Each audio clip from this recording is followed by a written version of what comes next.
Assalamualaikum warahmatullahi wabarakatuh.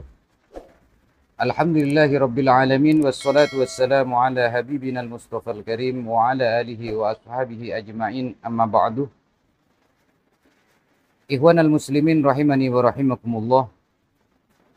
Alhamdulillah kita bisa berjumpa kembali. Kali ini kita akan menjawab suatu pertanyaan dari salah satu yang sudah masuk di WhatsApp kita. Kita bacakan pertanyaannya, yaitu Assalamualaikum Ustadz. Waalaikumsalam warahmatullahi wabarakatuh. Saya mau menanyakan tentang masalah sholat qobliyah Jumat. Apakah ada Ustadz sholat qobliyah Jumat? Dan apakah ketika sholat qobliyah Jumat di waktu khotib sudah ada di mimbar, apakah boleh Ustadz? Mungkin ini yang menjadi pertanyaan. Insya Allah kami akan membahas secara singkat. Jadi, ikhwanal muslimin rahimani wa rahimakumullah, tentang masalah salat qobliyah Jumat, salat sunnah qobliyah Jumat,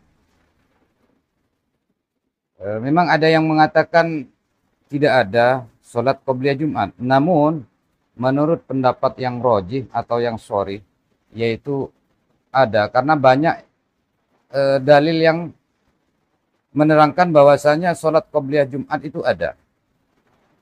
Maka dikatakan ini dua pertanyaan. Yang pertama, apakah ada salat qobliyah Jumat? Dan apakah boleh salat sunnah qobliyah Jumat sementara khotib sudah di atas mimbar? Jadi mungkin dengan salah satu hadis bisa dijawab, bisa menjawab dengan dua pertanyaan ini. Yaitu an Abi Hurairah radhiyallahu an, dari Abi Hurairah radhiyallahu an, bahwasanya Rasulullah Shallallahu alaihi wasallam bersabda, ada seorang laki-laki yaitu Sulaik katanya. Di waktu itu Rasulullah sudah ada di atas mimbar. Lalu setelah Rasulullah sudah berkhutbah, adalah seorang laki-laki yang datang masuk ke masjid. Lalu ditanyalah oleh baginda Nabi Muhammad Shallallahu alaihi wasallam, orang laki-laki tadi, Sulaik tadi kan. Jadi qala lahu an-nabi sallallahu alaihi wasallam, lalu baginda Nabi bertanya kepada Sulaik tadi, "As-shallaita rak'ataini qabla an taji'ah?" Apakah kamu sudah sholat sebelum datang ke masjid ini? Apakah kamu sudah sholat 2 rakaat sebelum datang ke masjid ini? Dalam artian sholat sunnah. Apakah kamu di rumahmu sudah melakukan sholat sunnah 2 rakaat sebelum datang ke masjid ini? Lalu si Sulaik, ya orang laki-laki itu berkata, jamaah waktu itu berkata, qala la, belum ya Rasulullah katanya. Maka baginda Nabi berkata, qala fa shalla rak'atani wa tajuzu bihima. Jadi salatlah kamu 2 rakaat dan ringankanlah. 2 rakaat salatmu itu ringankanlah. Dalam arti Rasulullah memerintahkan untuk salat sunnah qobliyah Jumat 2 rakaat dan ringankan. Disuruh ringankan, bacalah bacaan surat yang pendek-pendek di dalam 2 rakaat salat qobliyah Jumat tadi. Al-Imamun Nawawi menegaskan dalam kitab Syarhul Muhaddab, kitab Syarhul Muhaddab, Al-Majmu' Syarhul Muhaddab, di dalam kitabnya beliau menyampaikan far'un fi sunnatil jum'ati ba'daha wa qablaha. Jadi tentang kesunnatannya, sunnahnya salat sesudah Jumat dan sebelum salat Jumat.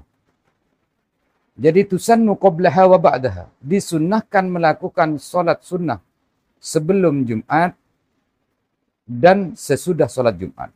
Sebelum salat Jumat dan sesudah salat Jumat. Nah, wa aqalluha raq'atani. Paling sedikitnya salat sunnah ini qablaha raq'atani qablaha 2 rakaat sebelum sholat Jumat. Wa rakaatani ba'daha, dan 2 rakaat sesudah sholat Jumat. Paling sedikitnya, kata Al-Imam Nawawi di dalam kitab Al-Majmu' Syarhul Muhaddab. Lalu wal akmalu, adapun yang sempurna katanya, arba'un qablaha wa arba'un ba'daha. 4 sebelum sholat Jumat, sholat sunnah qabliyah Jumat, 4 rakaat dengan 2 rakaat salam, 2 rakaat salam, dan wa arba'un ba'daha, dan 4 rakaat sesudah sholat Jumat, yaitu 2 rakaat tutup salam, 2 rakaat tutup salam. Itu yang lebih sempurna. Tapi kenapa pertanyaannya baginda Nabi mengatakan kepada seorang laki-laki tadi melaksanakan sholat 2 rakaat? Karena posisi baginda Nabi Muhammad SAW sudah ada di atas mimbar, sudah memulai berkhutbah. Jadi ada seorang laki-laki yang datang sehingga baginda Nabi menanyakan, apakah kamu sudah melakukan sholat 2 rakaat?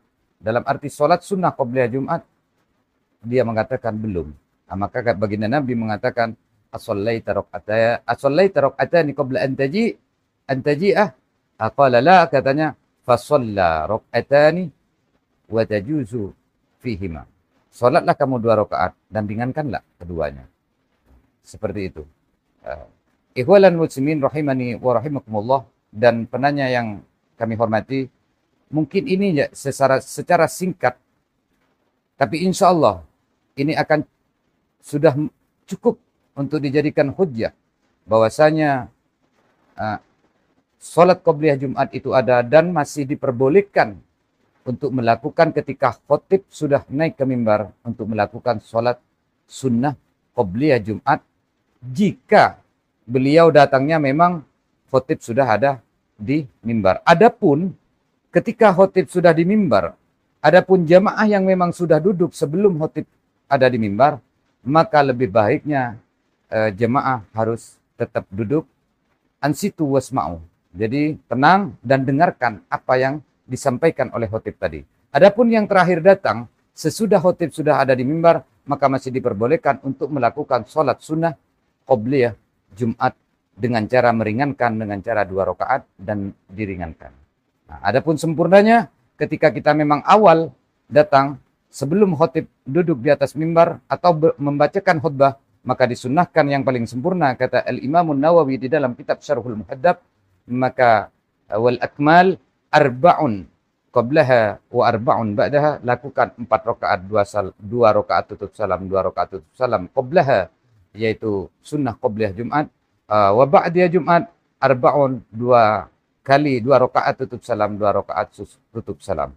Nah, mungkin ini yang dapat kami sampaikan, kurang lebihnya kami mohon maaf yang sebesar-besarnya. Wallahul muwaffiq ila aqwamit thoriq. Wassalamualaikum warahmatullahi wabarakatuh.